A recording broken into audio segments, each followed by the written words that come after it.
The Iroko that remembered.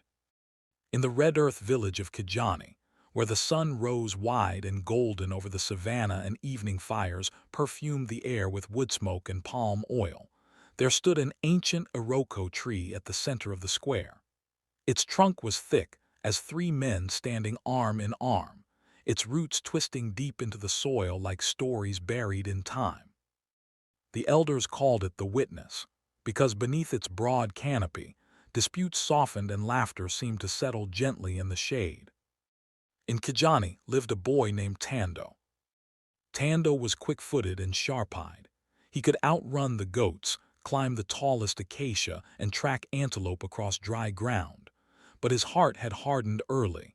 His father had left for work in a distant city and never returned. His mother sold woven baskets in the market, her fingers rough from reeds and raffia. Tando decided something quietly. The world was not kind, so he would not be either. If you give too much, he often said, people take everything. One Harmattan season, when fine dust floated like pale smoke across the plains, a traveling griot arrived in Kijani.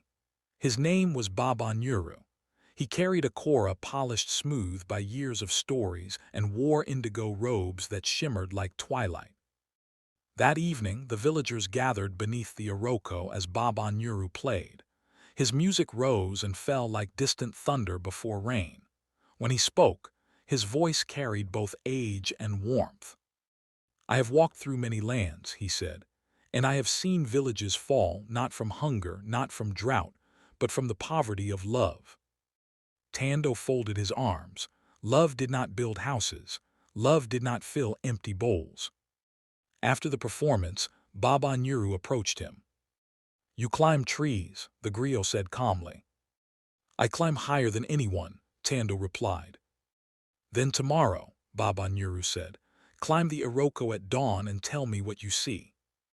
Curiosity woke Tando before the roosters called. He climbed the great Iroko as the first streaks of gold broke across the sky. From the highest branch he dared reach, he saw the village differently. He saw Mama Abeni, who owned little, placing a clay pot of water outside her hut for travelers. He saw old Kofi mending a neighbor's fishing net without asking for payment. He saw children sharing one roasted corn, laughing as they passed it around. He saw his own mother pause from weaving to help a woman adjust a heavy basket on her head. From above, Kijani did not look weak. It looked woven like one of his mother's baskets, each strand held by another. When he climbed down, Baba Nuru was waiting. What did you see? The griot asked. Tando hesitated, people helping. And what holds them together? Baba Nuru pressed. Strength, Tando answered quickly. The griot smiled. No, strength protects, love connects. Without connection, strength turns against itself. That week, the lesson arrived like a test. A violent storm swept across the savannah without warning. Winds tore thatch from roofs. Rain carved channels through the farmland. A lantern toppled in the chaos, and flames leapt onto the roof of Mama Abeni's hut. The fire rose fast. For a breath, fear froze the crowd. Then old Kofi ran forward with a bucket. Children formed a line to the well. Women soaked cloths in water. Men climbed despite the smoke. Tando stood at the edge, heart racing. He could walk away. Instead, he ran toward the flames. He climbed the burning hut as he would climb the acacia trees, ignoring the heat biting at his skin. From above, he ripped away flaming thatch before it could spread. Below, the villagers poured water until the fire surrendered. When it was over, the hut was scarred but standing. That evening, the village gathered beneath the Iroko once more. Tando's arms were blistered, but his eyes were different. Mama Abeni stepped forward and placed her hands on his shoulders. You saved my home, she said softly. Tando looked around. No, he replied slowly, we saved it. Baba Nuru nodded from the shade. From that day, Tando still climbed the tallest trees. He was still strong, still sharp.